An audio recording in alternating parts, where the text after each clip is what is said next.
Bom dia, muito bom dia, está no ar o Jornal do Boris. O Jornal do Boris é um sobrevoo pelos principais acontecimentos do Brasil e do mundo a partir das primeiras páginas dos jornais.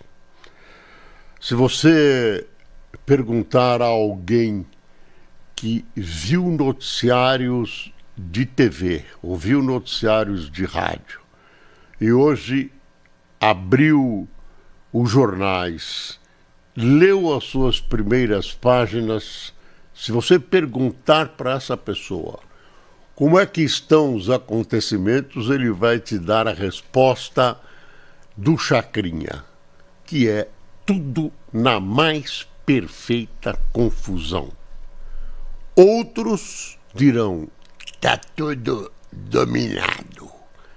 Tal a confusão reinante na política brasileira e também não pode se afastar desse aspecto da política internacional. Então, se você tentar equacionar os fatos, isso é praticamente impossível, porque são fatos em andamento, com velocidades diferentes, que se cruzam e que mudam constantemente. São mudanças não tão simples assim, muitas vezes absolutamente imprevisíveis, tanto no campo externo como no campo interno.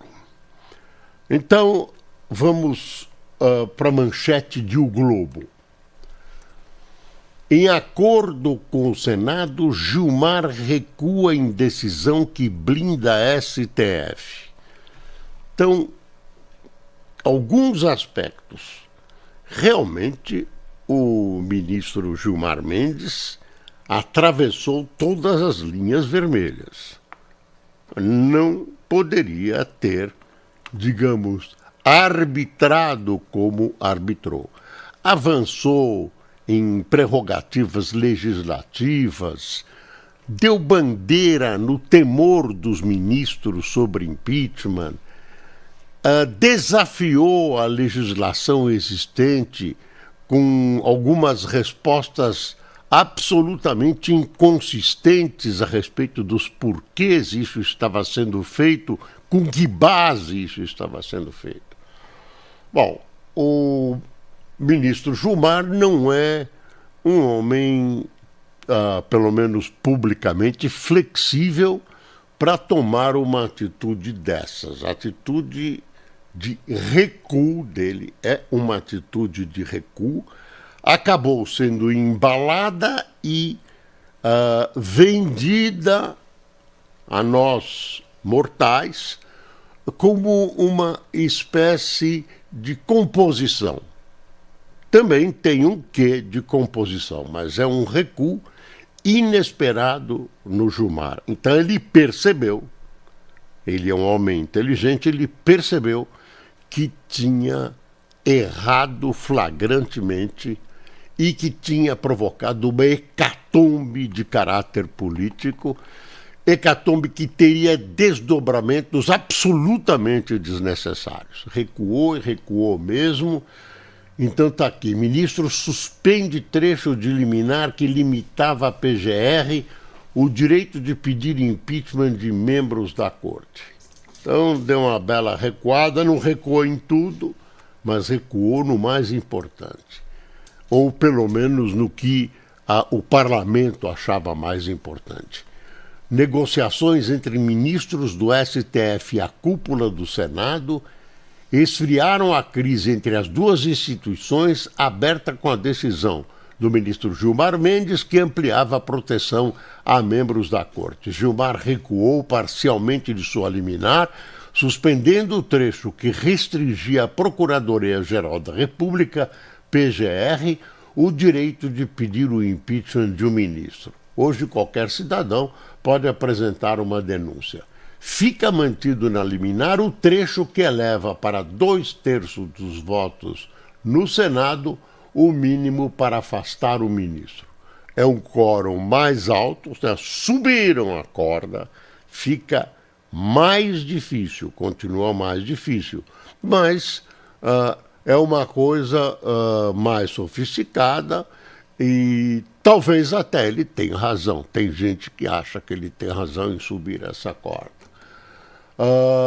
Por outro lado, tem gente que acha que tem razão e tem gente que acha que a medida é absolutamente não razoável, porque quebra uma lei já existente, baseada, segundo ele, na Constituição de 46, e que vinha funcionando.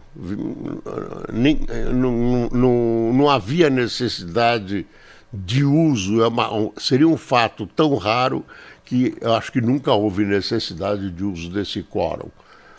Por outro lado, o Senado adiou para o ano que vem a tramitação da revisão da lei do impeachment, que é a revisão dessa lei, dessa lei que eles estavam montando, no Senado, em resposta a essa ação do ministro Gilmar. Eles estavam preparando uma outra lei com o mesmo significado ou mais grave para dizer para o Senado não. Não para dizer para o STF, para o Senado dizer para o STF um não desse tamanho. Bom, tá aí um pálido retrato do que aconteceu nesse aspecto ontem no Congresso Nacional. E agora as coisas que avançaram pela madrugada, etc., dessa confusão nacional. Câmara contraria STF e não caça Zambelli. Glauber é suspenso. O plenário da Câmara decidiu não caçar a deputada Carla Zambelli, condenada pelo STF à perda do mandato e atualmente presa na Itália. Foram necessários 257 votos pela cassação, mas só houve 227. Acabou sendo uma surpresa, porque a CCJ havia pedido a cassação dela. Então ela não foi cassada.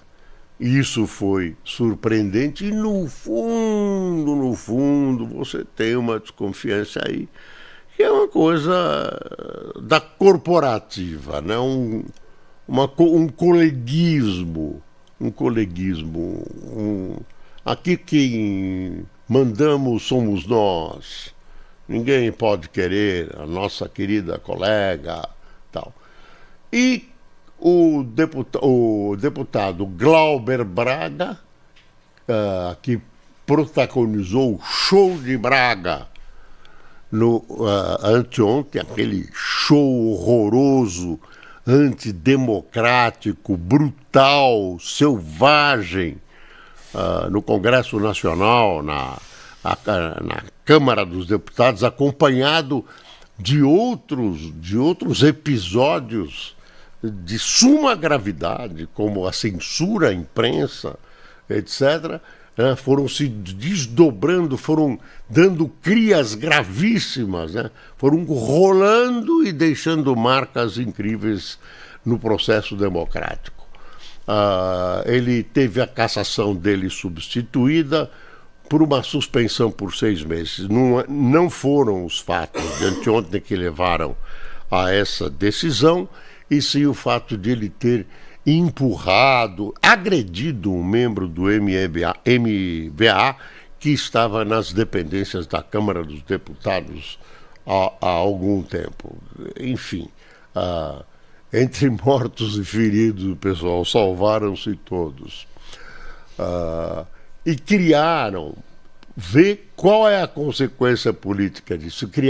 Eu falei de régua, criaram uma corda, uma régua para casos futuros. Quer dizer, quem agredir, quem fizer o que a Carla Zambelli fez, esses estarão protegidos, né, pelo escudo dessa decisão tomada agora.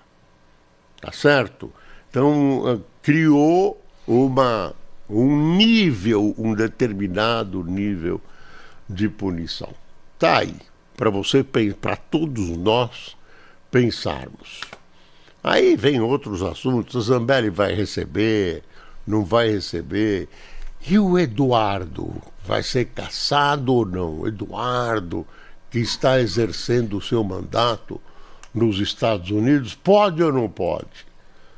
Aí, meu filho, complica, mas, por enquanto, nada aconteceu. E aí, se ele for cassado, é por faltas mesmo, porque tinha que estar presente a sessão, é tudo regulamentado. Seria uma cassação quase automática. Seria. Bom, PL da dosimetria, não gosto dessa palavra, mas ela... Logo vai aparecer alguém dando nome a uma criança no cartório. Como é que é o nome do seu filho, minha senhora? É dosimetria. Roberto Dosimetria, muito bonito esse nome. Você vai ver que vai aparecer. Depois vocês acharam que era piada. Não é piada, é premonição. Destinado a reduzir o tempo de prisão do ex-presidente Jair Bolsonaro e outros candidatos na trama golpista, o chamado PL da dosimetria, aprovado na Câmara, pode acabar beneficiando condenados por outros crimes, como o de coação, e avaliam juristas. Pronto. Também tem muita gente que acha que essa PL da dosimetria, que é para arranjar a vida do Bolsonaro, etc., tem gente que acha que ela é justa, que ela é correta, porque ela tenta colocar nos devidos lugares, e aí eu vou ler o editorial do Estadão, um trechinho, que mostra que exige a diferença entre pena e vingança. Pena e vingança. E no caso, a dosimetria, a dose, né, a punição, o número de anos de prisão dosado, teria sido exagerado. E foi mesmo, em alguns casos. Por exemplo, a dona Débora do Batom, coisas assim. O título do editorial do Estadão é: A Câmara fez a coisa certa. Câmara cumpre sua função de contrapeso ao corrigir distorções oriundas criadas pelo STF na fixação de penas aos golpistas. A punição aos ataques contra a democracia deve-se pautar por justiça e não vingança. Deve-se pautar por justiça e não vingança. E aí o Estado faz uma série de análises a esse respeito e termina assim: ao fim e ao cabo, a Câmara deu uma solução política para um problema jurídico causado pelo Supremo. Cabe agora ao Senado e ao Executivo completar esse percurso. No regime democrático, o combate ao golpismo não se fortalece com abusos, mas com a reafirmação dos limites que a lei impõe ao direito de punir do Estado e do próprio ideal de justiça. Vou repetir essa frase que eu gostei. No regime democrático, o combate ao golpismo não se fortalece com abusos, mas com a reafirmação dos limites que a lei impõe aos direitos de punir do Estado e do próprio ideal de justiça. Tá? Tem um outro editorial do Estado que vale a pena a gente, pelo menos, mencionar, que é a Previdência sob ataque. Supremo analisa ações que tentam derrubar regras da reforma de 2019 num processo de contra-reforma das aposentadorias e pensões, o que gera insegurança jurídica e risco fiscal, adverte o editorial do Estadão. Deixa eu ver, o Estadão retrata outra coisa terrível que aconteceu ontem, a ventania em São Paulo, chuva, ventania, centenas de árvores derrubadas, árvores gigantescas, milhões de pessoas sem luz, sem água, enfim, um caos urbano provocado por uma ventania terrível. Tá aqui, vento deixa 2.300.000 imóveis sem luz na Grande São Paulo e tombam Papai Noel. Nem Papai Noel na Avenida Paulista ficou de pé. Ventos de até 98 km por hora também cancelaram voos em Congonhas e Guarulhos e complicaram a operação de trens. Por segurança, por parques e outros equipamentos culturais foram fechados. Aqui é a queda do Papai Noel. É a foto da queda do Papai Noel, uma foto aérea evidente. Também a Folha colocou a queda do Papai Noel na Avenida Paulista. Tá aqui, ó. Ventos de 98 km por hora deixam 2.200.000 imóveis sem luz em São Paulo. É o coitado do Papai Noel gigantesco, caído, vencido, derrotado em asfalto paulista. Papai Noel em dezembro, atirado pelas forças da natureza no símbolo do capitalismo e do vigor do estado de São Paulo e da grana também. Uma parte, né? Porque a outra já está na Faria Lima. Outra coisa aqui. Senadores mudam texto de Derrite e aprovam PL antifacção. Isso diz respeito à nossa sobrevivência, viu? O Senado aprovou ontem o projeto de lei antifacção que endurece penas para organizações criminosas, com mudanças em relação ao texto do deputado Guilherme Derrite. A nova redação retoma o projeto enviado pelo governo Lula com a ideia de atualizar a legislação. Agora o texto volta à Câmara. Olha, estão elogiando esse texto. Claro, sempre vai ser, essa questão da segurança pública sempre vai ser polêmica, sempre vai ter discussões para lá e para cá, mas merece uma discussão, não pode ficar parado como estava, né? As pessoas têm direito de sair de casa e especialmente de voltar para casa. Tem até um artigo a esse respeito, coisa que eu tenho me esgoelado de falar, e que parece que as autoridades, especialmente de Brasília, estão absolutamente por fora do que acontece no solo, lá no alto dos edifícios maravilhosos de Brasília, né? As imagens não são as mesmas daqui de baixo e o pessoal não sabe o que está acontecendo, legisla diferente. CCJ do Senado aprova fim da... isso eu vou dar uma interrompida. O país produz mal, o país tem uma produtividade baixíssima, né? Tem a ilusão de pleno trabalho, de pleno emprego, o que não é verdade. Já mostramos ontem na matéria da Veja, matéria de capa da Veja, E agora caminhamos para o seguinte, num populismo eleitoral danoso ao país, gravemente danoso ao país. CCJ do Senado aprova fim da escala 6x1 em sessão relâmpago sem combinar com o governo.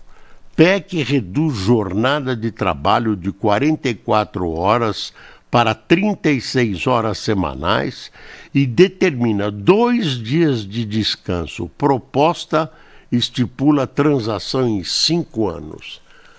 É a oficialização da vagabundagem num país que precisa de trabalho, precisa de empenho, precisa de qualidade, de produtividade. Não um país que fica diminuindo o tempo de serviço. A CCJ aprovou nesta quarta-feira o fim da escala de trabalho 6x1, de 6 dias semanais com apenas 1 de descanso. Texto alinhado ao que defende o governo Lula.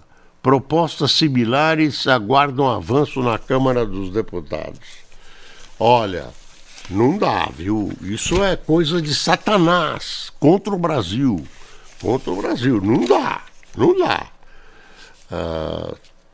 Aí tem uma página dizendo o seguinte: entenda o projeto sobre o devedor contumaz. Esse projeto do devedor contumaz tramitou, foi e não voltou, não passava, não, porque o maior devedor contumaz, tem um artigo aqui sobre isso, super interessante. O maior devedor contumaz é uma figura que tem suas ligações políticas, econômicas, especialmente econômicas, e as coisas não andavam. Então, de repente, acabaram andando. Me deu um branco no nome do sujeito, eu já lembro, uma coisa como Magro. Se alguém pode me dar uma espiada, por favor? Tem um artigo aqui que lembra isso, que lembra esse gaiato. E ele manobrou como maior devedor. Ele mora em Miami. Ele é o maior devedor. Até o Lula, na conversa com o Trump. Como é que é? Ricardo Magro. Eu falei Magro, estava aí. Então, esse Ricardo Magro é uma pessoa que se esconde na sombra sempre. Mora em Miami e sem citar o seu nome, o Lula falou: olha, vocês precisam prender aí o maior sonegador do Brasil, que está aí nos Estados Unidos. Foi essa passagem a esse Ricardo que ele estava se referindo, né? E aí, agora as coisas desandaram para o Ricardo, porque se cruzaram informações, Comando Vermelho, Banco Master, não sei o que, não deu para segurar e as coisas começaram a avançar. Olha, tem gente já não dormindo várias noites em Brasília por causa do Banco Master. Por enquanto o Toffoli deu uma segurada, mas vai ser difícil segurar tudo. Bom, os Estados Unidos, Trump rides again. Estados Unidos trocam o papel de polícia do mundo por foco nas Américas, diz analista. Aí, nesse contexto, ele apreendeu em águas internacionais, perto da Venezuela, apreendeu um petroleiro, navio petroleiro da Venezuela, daquelas coisas do Trump, né? Eu resolvo, vamos acabar com o tráfico. Quer dizer, ele é uma atitude de provocação, né? Não dá para defender a Venezuela nessa altura dos acontecimentos, Mas a gente tem que defender o direito internacional, que tem que ser respeitado. Então aí você diz, Venezuela é uma ditadura, amanhã é com o Brasil, depois de amanhã é com a Argentina, porque algo desagrada o Trump. Que história é essa? Que agressão é essa? Não pode, gente, não pode. Tem que ser assim, tem que ser assim, tem que ser dentro da lei, dentro da ordem, não a revelia de tudo e na vontade do rei. Que história é essa? A Guiana acusa a Venezuela de usar sua bandeira em petroleiro apreendido. Esse negócio de bandeira em navio é uma coisa que tem navio, ele bota a bandeira do país que cobra mais barato, os impostos mais baixos. Então, aí eu ponho uma bandeira, outro põe. Não é importante. Agora, da Guiana, que nesse instante está tirando o petróleo às golfadas, né? Está importante. O Banco Central manteve a taxa de juros de 15%, o Fed baixou os juros. Então, o capital vai olhar mais para quem tem juros altos para investir. Até a entrada de dólares pode ajudar no combate à inflação, né? Você vê, né? Até os juros altos podem ajudar mais ainda o combate à inflação. A decepção é que não tem perspectivas de baixar para frente, não tem perspectivas. A inflação dos alimentos caiu, mas dos serviços vamos mal. Tá aí um quadro rápido, esquemático, mal esquemático do que está acontecendo. Deixa eu ver aqui. Venezuela já foi invadida, diz Corina, sobre possível intervenção dos Estados Unidos. Corina foi receber o prêmio Nobel em Oslo, na Noruega. Não chegou a tempo, acabou falando por telefone. Quem recebeu no lugar dela foi a filha. A saída dela está escondida na Venezuela. Saiu por Curaçao, pegou o voo para a Europa, uma coisa rocambolesca com auxílio dos Estados Unidos, e ela recebeu o Nobel da Paz. O Nobel da Paz não é dado pela Academia Sueca, é dado pela norueguesa. Perceba a diferença. Isso foi uma exigência do Nobel, né? que possibilitou esse prêmio tão cobiçado no mundo todo, que o Lula deseja ardentemente e o Trump persegue de maneira até bandeirosa. Tem muita coisa. Será que eu esqueci alguma coisa muito grave? Acho que não. Acho que eu mostrei tudo. Guiana, vamos ver. Eu estou aqui na CNN só para ver o noticiário de hoje, né? O noticiário de hoje da CNN. Quem tomou café conosco?